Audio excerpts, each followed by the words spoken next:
So hi guys, welcome to Chakri shortcuts YouTube channel. So ఈరోజు మన తెలంగాణకు సంబంధించినటువంటి గ్రూప్ 3 ఎగ్జామ్ జరిగింది. అందులో ఉన్నటువంటి రీజనింగ్ అండ్ మ్యాథ్స్ క్వశ్చన్స్ సంబంధించినటువంటి పేపర్ ఎక్స్ప్లెనేషన్ ఒకసారి చూద్దాం. సో మరి ఇక్కడ ఫస్ట్ చూస్తే ఇక్కడ మ్యాథ్స్ రీజనింగ్ తక్కువే ఉన్నాయి, మరి ఎక్కువైతే ఏం లేవు క్వశ్చన్స్. అండ్ వీటికి సంబంధించినటువంటి పేపర్ పేపర్లో కూడా ఎక్స్ప్లెయిన్ చేసి అంటే రాయడం జరిగింది.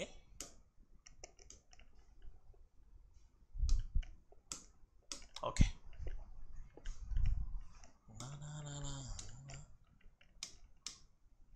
ఇక్కడ ఫస్ట్ చూస్తే అమ్మా ఈ పేపర్లో 103 మీరు పేపర్ క్వశ్చన్ నెంబర్ చూసినట్లయితే ABCDEFG and H are the members of family.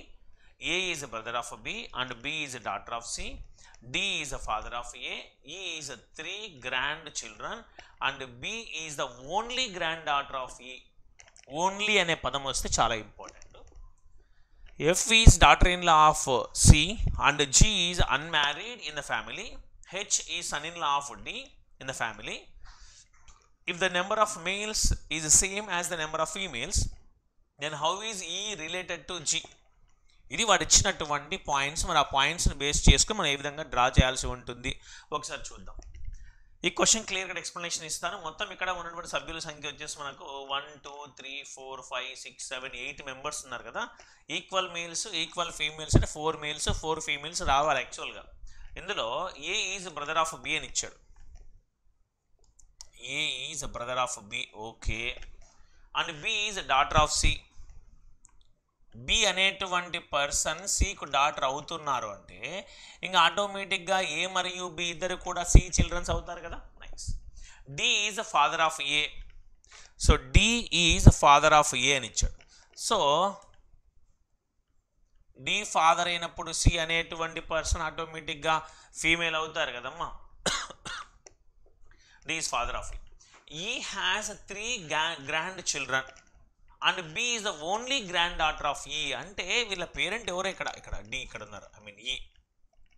So ఈ అనేటువంటి పర్సన్కు 3 గ్రాండ్ చిల్డ్రన్ ఉన్నారు. అందులో బి అనేటువంటి పర్సన్ మాత్రమే female.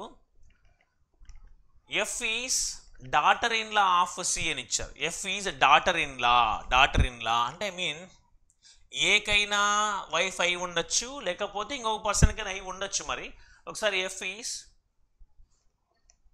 Daughter in law of C ఇక్కడ రాద్దాం. సరే ఎఫ్ ఇక్కడే అనుకుందాం. మరి F is daughter in law of C and G is unmarried. అంటే జీ అన్మ్యారీడ్ అంటున్నాను నేను. ఇక్కడ జీ అనే పర్సన్ తీసుకుంటా. అంటే ఇక్కడ G A and B siblings అవుతున్నారు. ఏ వాళ్ళ వైఫ్ వచ్చేసి ఎఫ్ అనుకుందాము. బి ఓన్లీ గ్రాండ్ డాటర్ని ఇచ్చారు. అంటే ఏ గ్రాండ్ సన్ అవుతారు, జీ కూడా గ్రాండ్ సన్నే అవుతారు. Understand? Okay. H is son in law of D. So H అనే పర్సన్ డీకు son in law. Son in law అంటే కూతురు యొక్క భర్త అవుతారు కదమ్మా. H is son in law of D. Okay. In the family if the number of males is equal to the same number of females. Females ఎంతమంది ఉన్నారో males కూడా అంతమంది అని చెప్పారు. సో 1 2 3 4 అంటే ఇక్కడ మేల్స్ అనేటువంటి వాళ్ళు 4 ఉన్నారు. మొత్తం సభ్యుల సంఖ్య 8 కదా. అవుట్ ఆఫ్ 8 మెంబర్స్లో మేల్స్ 4 అయితే ఫీమేల్స్ 4 కదమ్మా. సో మరి ఫీమేల్స్ ఎవరు ఇక్కడ 1 2 3. ఇంకా ఈ అనేటువంటి పర్సన్ ఆటోమేటిక్గా ఫీమేల్ అయిపోతారు కదా. క్లోజ్. అయితే క్వశ్చన్ ఏమడుతున్నారు ఇక్కడ, దెన్ హౌ ఈజ్ ఈ రిలేటెడ్ టు జీ. అంటే ఈ అనేటువంటి పర్సన్ జీకి ఏమవుతారు? గ్రాండ్ మదర్ అవుతారు. Option 4 is the correct answer. ఈ విధమైనటువంటి ఎక్స్ప్లెనేషన్ను క్లియర్ కట్గా పేపర్లో రాయడం జరిగింది. దాన్ని పీడిఎఫ్గా మార్చి నేను చక్రీ షార్ట్ కట్స్ అనేటువంటి యాప్లో పొందుపరచడం జరిగింది. ప్రతి ఒక్కరు ఇన్స్టాల్ చేసుకొని ఫ్రీ ఆఫ్ కాస్ట్గా ఆ ఎక్స్ప్లెనేషన్ మొత్తం చూడండి. ఈ పేపర్ను అప్లోడ్ చేస్తాను. దీని కీ అనేటువంటి దాని కింద అప్లోడ్ చేయడం జరుగుతుంది. అండర్స్టాండ్? One question. సో మరి ఇక్కడ 104 ఇచ్చారు. మరి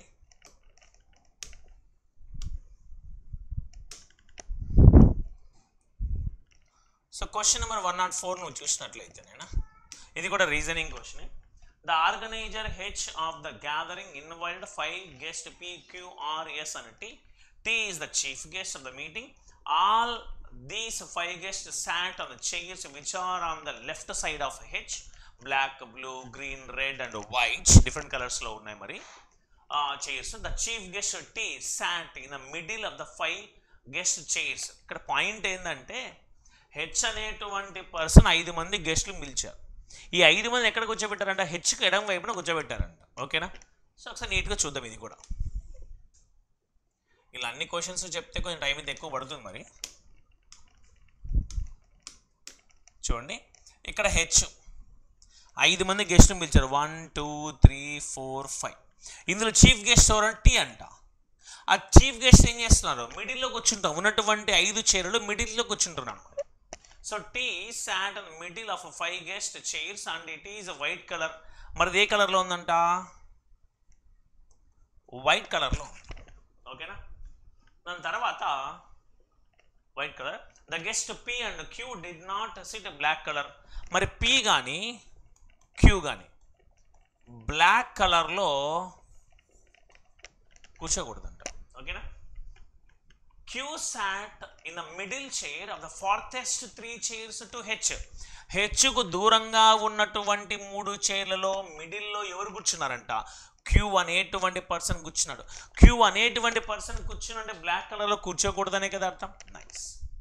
దీని తర్వాత and middle chair the nearest 3 chairs of the blue colour. Okay, ఇక్కడ హెచ్కు దగ్గరగా ఉన్నటువంటి 3 చైర్లు మిడిల్ కలర్ చూస్తారా? మిడిల్లో చైర్ అది బ్లూ కలర్లో ఉందంట. Okay, if the nearest chair to H, హెచ్కు దగ్గరగా ఉన్న చైర్ ఆఫ్ రెడ్ కలర్. ఇది ఏ కలర్ అంటారైనా? Red colour. ఇది రెడ్ కలరు. ఇక్కడ బ్లాక్ ఉండకూడదంటే ఆటోమేటిక్గా ఇక్కడ బ్లాక్ ఉన్నట్లే కదా. ఓకే,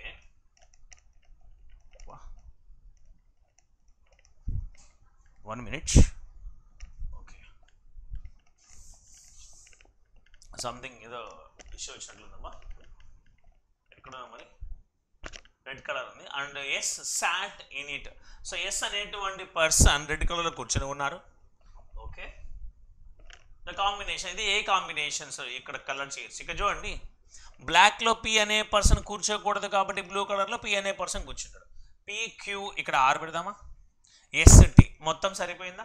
ఉన్నటువంటి కలర్స్ మీరు చూసినట్లు ఇక్కడ ఏమేమి కలర్స్ ఉన్నాయి? ఇక్కడ మనకు black, blue, green, red, white ఇలా ఉన్నాయి కదా. సో మరి ఇవన్నీ గ్రీన్ కలర్ ఇక్కడ మిస్ అయ్యింది.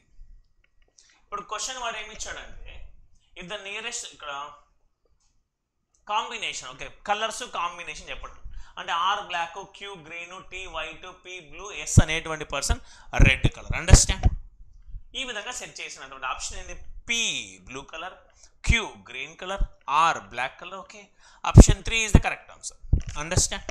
ఇలా ప్రతి క్వశ్చన్ కూడా ఇలా పూర్తి ఎక్స్ప్లెనేషన్ టైం పడుతుంది, కానీ మీకు ఈ విధంగా ఎక్స్ప్లెనేషన్ నేను ప్రొవైడ్ చేశాను. మరి యాప్ ఇన్స్టాల్ చేసుకొని క్లియర్ కట్గా ఉంటుంది. దెన్ ఇక్కడ కీ ఇస్తాను, మీకు ఆన్సర్లు ఇస్తాను. ఇక్కడ మీకు ఇబ్బంది ఏం లేదు. స్టేట్మెంట్, కోర్స్ ఆఫ్ యాక్షన్ అమ్మా.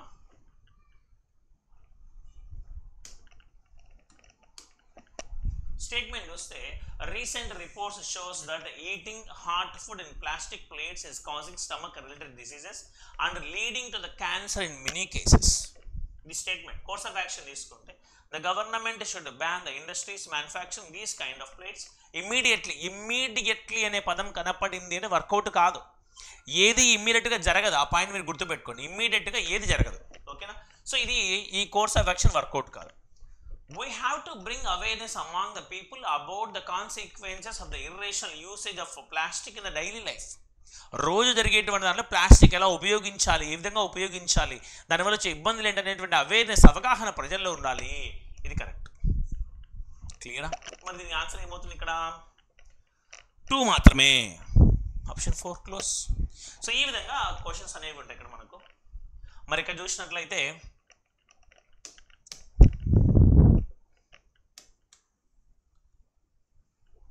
Statement, argument very important. Statement, argument తీసుకుంటే ఇక్కడ స్టేట్మెంట్ చూడండి అమ్మా. In the present day scenario it is necessary for a teacher to excel in his profession to embed technology in classroom teaching to enlivening the classroom activity. Argument yes, using technology in the classroom teaching not only enthusiast students, but also one can make some difficult abstract concept visual so that the student can better understanding concept. ఒక teacher class రూమ్లో explain చేసేటప్పుడు టెక్నాలజీని use చేయాలి statement. అలా use చేయడం ద్వారా వచ్చే ఉపయోగం ఏంటి అంటే స్టూడెంట్స్ క్లియర్ కట్గా అర్థమవుతుంది.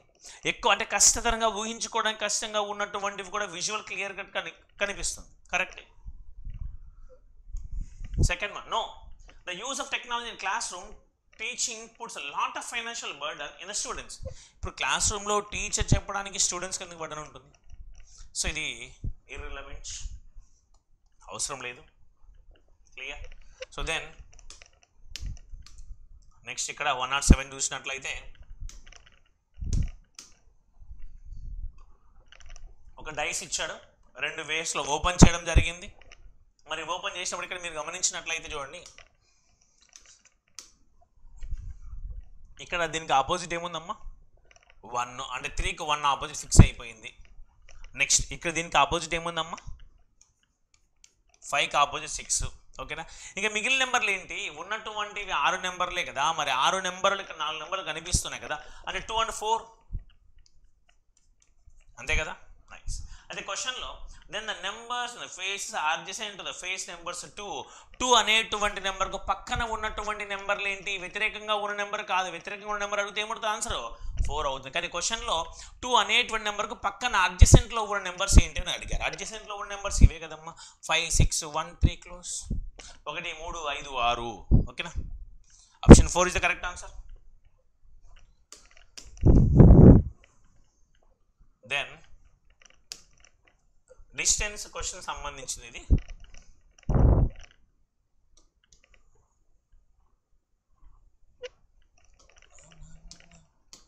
మరి క్వశ్చన్ ఇక్కడ చూస్తే, ఒక వ్యక్తి P అనే బిందువు నుంచి Q అనే బిందువుని చేరడానికి తూర్పు వైపుకి 60 మీటర్ల ప్రయాణం చేశాడు.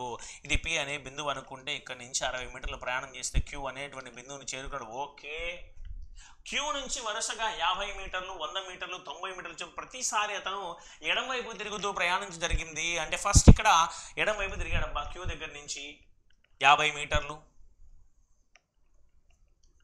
మళ్ళీ ఇక్కడ నుంచి లెఫ్ట్ సైడ్ తిరిగాడు 100 మీటర్లు.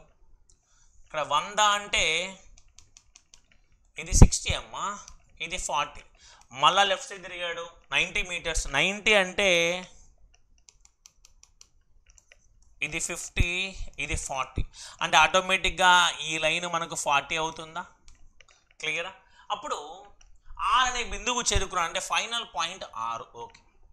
P నుంచి R గల దూరము, R నుండి P యొక్క దిశను కనుగొనండి. Distance between P and R. ఇక్కడ మనకు రైట్ యాంగిల్ ట్రయాంగిలే కదా, హైపోటెన్యూస్ మనకి ఇక్కడ వాల్యూ కనుక్కున్నట్లు సరిపోతుంది కదా పైథాగరస్ సిద్ధాంతం ప్రకారము. So side square plus side square is equal to hypotenuse whole square. So 40 square 1600 plus 1600 3200. Square root ఉంది కాబట్టి ఏం రాసుకోవచ్చమ్మా ఇక్కడ మనకు 40√2. Option 4 is the correct answer. Close. Then question number 109. Question number 109. For the post of the president, the club having 40,000 members, 3 candidates A, B and C contest elections. అంటే ఒక ఎలక్షన్లో president post కోసం పోటీ చేస్తున్నారు. 3 వ్యక్తులు పోటీ చేస్తున్నారు. Person A, person B and person C, ఇలా 3 పోటీ చేస్తున్నారు. ఓకే.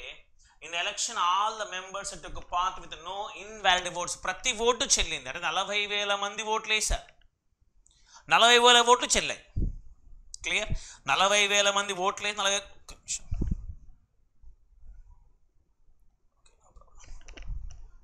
అయితే ఇప్పుడు క్వశ్చన్లో A gets 3,000 votes more than B. A అనేటువంటి వానికి బి కన్నా 3,000 ఓట్లు ఎక్కువ వచ్చాయంట. B gets 1000 votes less than C. అంటే సి అనేటువంటి వానికి 1 పార్ట్ ఓట్లు వచ్చినట్లయితే బి అనేటువంటి వానికి 1000 ఓట్ తక్కువ వచ్చాయండి సి వచ్చిన దానికి. ఇప్పుడు ఏ అనేవానికి 3,000 votes more than that of B. అంటే ఇక్కడికన్నా 3,000 ఎక్కువ ఓట్లు అంటే అంతే కదమ్మా. 3,000 మైనస్ 1,000 2,000. ఇప్పుడు ఈ ముగ్గురికి వచ్చిన ఓట్ల మొత్తం సంఖ్య 40,000 కదా. సో మరి ఇక్కడ చూసుకుంటే 3 parts plus 1000 is equal to 40,000 votes, 40,000 votes. మరి ఇక్కడ చూస్తే 3 parts is equal to 39,000, 1 part is equal to 13,000. అయితే క్వశ్చన్లో వాడు ఇక్కడ సీకి ఎన్ని వచ్చి అడిగారు అనుకున్నాను. ఇన్ కేస్ 13,000, ఇక్కడ 12,000, 13 + 2 ఇక్కడ 15,000. ఓకేనా? మరి ఎవరు గెలిచారు? ఏనే కదా గెలిచింది ఎలక్షన్లో. మరి ఇక్కడ చూస్తే ఏ won the election, is correct. Second, B and C together could get 5 by the total votes. మొత్తం ఓటు 40,000 ఓట్లు, 40,000 ఓట్లు 5/8 వంతు.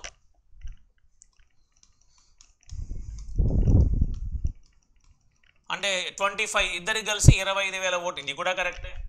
మన థర్డ్ వన్ ఏంటమ్మా 15,000 votes went in favor of A. Yes, ఇది కూడా కరెక్టే. క్లోజ్, క్లియర్ అనుకుంటా. మరి అంటే 3 కూడా కరెక్టే. ఇక్కడ all 1, 2 and 3 to the true, అన్నీ కూడా కరెక్టే. నైస్.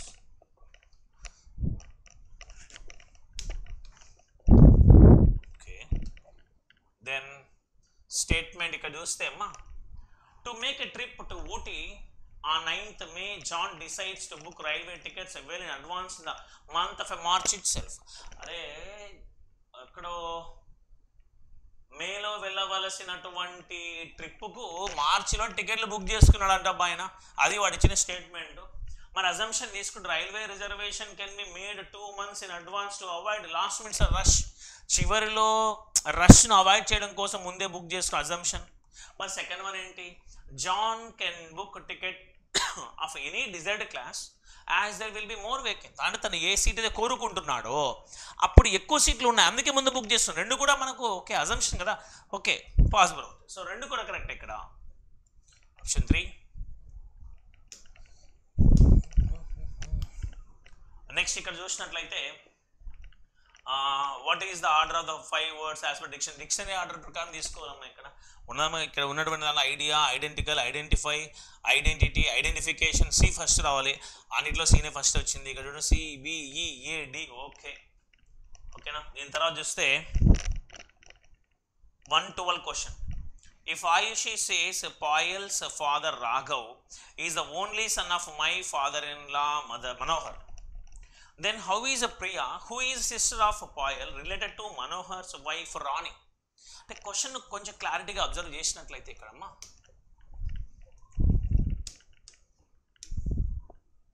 ఇప్పుడు ఏమంటున్నా అంటే క్వశ్చన్లు ఇక్కడ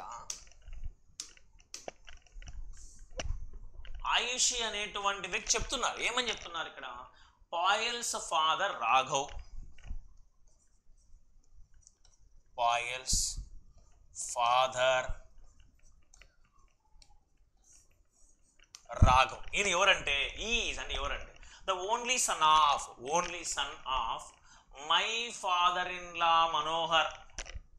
ఓకేనా? My father in law Manohar. My అంటే ఆయుషి.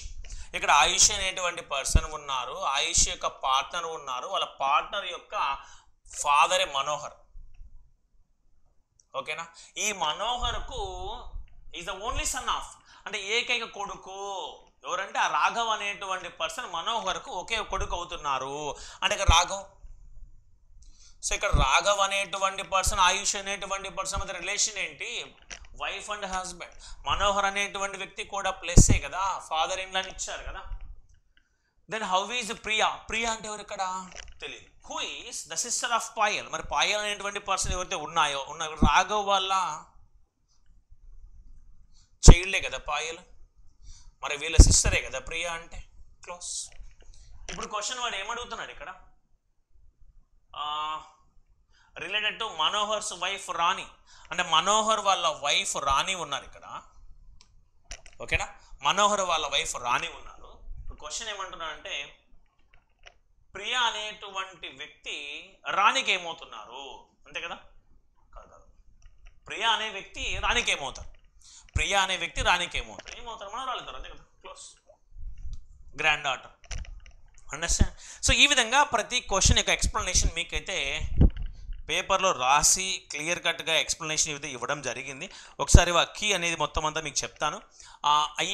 ఇలాంటి ఎక్స్ప్లెనేషన్ పూర్తి కావాలనుకుంటే చక్రీ షార్ట్ కట్స్ అనేటువంటి యాప్ ఇన్స్టాల్ చేసుకోండి. అందులో ఫ్రీ ఆఫ్ కాస్ట్గా మీకైతే ప్రొవైడ్ చేయడం జరిగిందమ్మా. యూటిలైజ్ చేసుకోండి అందరూ కూడా. దెన్ క్వశ్చన్ నెంబర్ 113, ఒక్క నిమిషం. క్వశ్చన్ నెంబర్ 113 కదా. 113 option 3 is the correct answer. 113 option 3. Question number 114 option 3. 2 is the cause and 1 is effect. 115 1, 250 double difference అమ్మ. ఇక్కడ ట్రిపుల్ డిఫరెన్స్ 6 రావడం జరుగుతుంది అనమాట. అది కాన్సెప్ట్ ఇక్కడ. Then question number 116 option 1 PNT. 117 నాకు వచ్చినటువంటి ఆన్సర్ 923 నైనా. సో ఇక్కడ కొంచెం నాకు డౌట్గా ఉంది. మొత్తం ఈ 2 క్వశ్చన్స్ డౌట్గా ఉంది నాకు ఇక్కడ. సో అందులో 117 ఒకటి క్లియర్. మన నెక్స్ట్ క్వశ్చన్ చూస్తే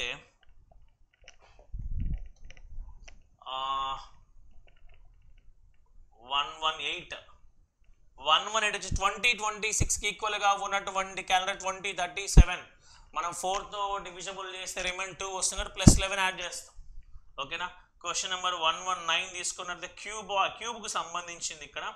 సో ఎన్ వాల్యూ వచ్చేసి 4 అమ్మ. ఇక్కడ 8/2 టోటల్ నెంబర్ ఆఫ్ క్యూబ్స్ ఎన్ని వస్తాయండి? 4 క్యూబ్ 64 వస్తాయండి. మరి ఇక్కడ ఇందులో అట్లీస్ట్ 2 ఫేసెస్ పెయింట్ ఉండాలని చెప్పాడు. 2 ఫేసెస్ పెయింట్ ఉండాలంటే ఫార్ములా 12n-2 అట్లీస్ట్ అన్నాడు కాబట్టి 3 ఫేసెస్ పెయింట్ అనేది చూసుకోవాలి. మరి 3 సర్ఫేస్కి పెయింట్ ఉన్నటువంటి నెంబర్ ఫిక్స్డ్ 8 ఇది. ఓకేనా. 12n-2 అంటే 4 - 2 12 to 24. సో 24 ఒక 8 32 క్లోజ్. క్వశ్చన్ నెంబర్ 123 నేనా. దీని లాజిక్ ఏంటంటే +2 +3 +4 +5 కోడింగ్ డీకోడింగ్ లాజిక్ ఇది. క్వశ్చన్ నెంబర్ 121 1 అంటే ఇక్కడ p - x × p - y > 0. Then p lies in between x and y అని ఇచ్చారు. తప్పు. ఫర్ ఎగ్జాంపుల్ నువ్వు ఇక్కడ x = 1, y = 2, p = 4 తీసుకో. సో 4 - 1 4 - 2 ఎంత? 3 × 2 6. పాజిటివ్ వాల్యూ వచ్చింది కదా, క్లియరా. సో మరి అది వాల్యూ తప్పు వచ్చింది ఇక్కడ మనకు. Product of 2 numbers of same sign is always positive. -× +, +× +, కాబట్టి సెకండ్ వన్ కరెక్ట్. దాని గురించి ఆలోచించాల్సిన అవసరం లేదు. ఓకేనా. క్వశ్చన్ నెంబర్ 122 క్వశ్చన్ నెంబర్ 122 తీస్తే 2 నేను ఆప్షన్ 2 ఇక్కడ. ఓకేనా. సో ఇలా తీసుకోండి ఇక్కడ DGKP. మళ్ళీ నెక్స్ట్ ఇక్కడ ఇలా తీసుకోండి, గ్యాప్లో 5 4 3 అలా వస్తాయి మీకు. ఓకేనా. Question number 123 option 2. ఇది జనరల్ క్వశ్చన్. జనరల్గా ఒక మంత్ 31 డేస్ ఉన్నటువంటి మంత్లో ఏ రోజుతో ఇది స్టార్ట్ అవుతుందో దానికి ఒక రోజు గ్యాప్ తర్వాత రోజుతో ఎండ్ అవుతుంది అనమాట. ఆ చిన్న లాజిక్తో గుర్తుపెట్టుకో. కానీ ఇక్కడ ఏంటంటే ఈ y అనేటువంటి ఇయర్ లీప్ ఇయర్ అవుతుంది. సార్ లీప్ ఇయర్ నువ్వు ఎలా చెప్తావు? ఫర్ ఎగ్జాంపుల్ ఈ సంవత్సరం నీ బర్త్డే సోమవారం వచ్చింది అనుకోండి, నెక్స్ట్ ఇయర్ నీ బర్త్డే మంగళవారం వస్తుంది. అదే లీప్ ఇయర్ అనుకోండి ఒకరోజు తర్వాత వస్తుంది అనమాట. ఆ పాయింట్ గుర్తుపెట్టుకో. అదేవిధంగా ఇక్కడ ఇచ్చాడు చూడు, December 31 సాటర్డే ఉంది, ఇక్కడ ఫ్రైడే ఉంది. అంటే నార్మల్ ఇయర్ అనుకుంటే ఫ్రైడే January 1 వచ్చిందా, మళ్ళా January 1 కూడా ఫ్రైడేనే రావాలి. కానీ వాడు ఇక్కడ సాటర్డే ఇచ్చాడు కాబట్టి సండే వస్తాం. ఓకేనా. సో అది లీప్ ఇయర్కు సంబంధించినటువంటి ఇన్ఫర్మేషన్. ఒకరోజు పెరుగుతుంది. ఓకేనా. సో దాన్ని బేస్ చేసుకుంటే Sunday and Thursday. Okay. Next 124 option 4 అమ్మ. 124 ఆప్షన్ 4 అండి. 125 ఆప్షన్ 2 నైనా. అండ్ 126కు నాకైతే ఆప్షన్ కనపడలేదు. మరి ఆప్షన్ కనపడి చిన్న క్వశ్చన్ యావరేజ్. మరి ఏ బ్రాండ్ బి బ్రాండ్ కార్స్ యొక్క సేల్స్ గురించి ఇవ్వడం అనేది ఓకే. బట్ నాకు వచ్చినటువంటి పాయింట్ 126 తీసుకున్నట్లయితే అమ్మా యావరేజ్ తీసుకుంటే ఇక్కడ ఏది వర్కౌట్ అవ్వడం లేదు. ఒకసారి మళ్ళీ చెక్ చేసి అని చెప్తాను. మీరు కూడా ఒకసారి రెఫర్ చేసి ఏదైనా దీంట్లో మిస్టేక్ ఉంటే కామెంట్ బాక్స్లో మెన్షన్ చేయండి. దీని తర్వాత 127 తీసుకుంటే 127 ఇది ఓకే. 4 ఆప్షన్ 4 అమ్మ 50%. 128 చూడండి. Some cats are dogs. Some cats are dogs. All dogs are tigers. Some tigers are rats. All rats are snakes. ఓకేనా. ఇది వాడు ఇచ్చిన స్టేట్మెంట్ అమ్మా. కంక్లూషన్ తీసుకుంటే some tigers are dogs, some tigers are dogs, yes correct. Some tigers are cats, yes correct. Some cats are rats, క్యాట్కు ర్యాట్కి ఇక్కడ ఇనిషియల్గా రిలేషన్ లేదు, మరి రిలేషన్ డ్రా చేయొచ్చు కానీ ఇక్కడ ఇనిషియల్గా లేదు. సో ఇది మనకు పాసిబుల్ కాదు. సమ్ అని వచ్చిందంటే ఏ కండిషన్లోనైనా సరే ఆ రెండింటి మధ్య రిలేషన్ ఎప్పుడు కలిగి ఉండాలి. Some tigers snakes, some tigers snakes, ఇది కరెక్ట్. ఓకేనా, మరి ఫైనల్ క్వశ్చన్ అయిపోయిందా? Question number 128. ఓకే, ఇదమ్మా ఈ పేపర్లో ఉన్నటువంటి మ్యాథ్స్ అండ్ రీజనింగ్ సంబంధించినటువంటి కంప్లీట్ క్వశ్చన్స్ను. కొన్ని క్వశ్చన్ పూర్తి ఎక్స్ప్లెనేషన్ ప్రొవైడ్ చేశాను, కొన్ని క్వశ్చన్స్ అలా చేయలేదు ఎందుకంటే టైం ఎక్కువ అవుతుంది, మరి వేరే క్లాసులు ఉన్నాయి మనకు. మీకు ఏం చేశానంటే ఈ ప్రతి క్వశ్చన్ కూడా క్లియర్ కట్ ఎక్స్ప్లెనేషన్ పేపర్లో రాసి దాన్ని పీడిఎఫ్లోకి మార్చి మన చక్రీ షార్ట్ కట్స్ అనేటువంటి యాప్లో ఇన్స్టాల్ చేసుకొని దాంట్లో మీకైతే ఫ్రీ ఆఫ్ కాస్ట్గా డాక్యుమెంట్ అనేది మీకు ఉంది, యూటిలైజ్ చేసుకోండి. ఓకేనా, ఒకవేళ అంటే ఫ్రీ అంటే పూర్తి ఫ్రీ రాకపోతే ₹1 అలా ఉండొచ్చు maybe. So if you are interested దాన్ని తీసుకోండి, మాక్సిమం ఫ్రీ ఇవ్వడం కోసం నేను చూస్తాను. ఇన్ కేస్ జిఎస్టీలో వింటే మనం ఏం చేయలేం మరి. ఓకేనా, సో ఈ పేపర్ అప్లోడ్ చేస్తాను, కింద కీ కూడా అప్లోడ్ చేయడం జరుగుతుందమ్మా, యూటిలైజ్ చేసుకోండి అవకాశం. అండ్ మన Chakri shortcuts YouTube channel మీ అందరు కూడా షేర్ చేస్తూ రండి, మీ ఫ్రెండ్స్ షేర్ చేయండి, లైక్ చేయండి. Clear. So thank you very much. And త్వరలో 28న ఆర్ఆర్బీ ఎన్టీపీసీకి సంబంధించినటువంటి బ్యాచ్ అనేటువంటిది స్టార్ట్ చేయడం జరుగుతుంది. ప్రతి ఒక్కరు ఈ బ్యాచ్ తీసుకోవడం కూడా ట్రై చేయండి. అండ్ బ్యాచ్ మీన్స్ కంప్లీట్ కాదు, mathematics and reasoning complete live class, complete syllabus అనేది ఉంటుంది. సో ఒక్కొక్క చాప్టర్ నుంచి మినిమం ద బెస్ట్గా మీకు బేసిక్ నుంచి అడ్వాన్స్ వరకు మీకు ప్రొవైడ్ చేయడం జరుగుతుంది, యూటిలైజ్ చేసుకో. So thank you very much and bye bye.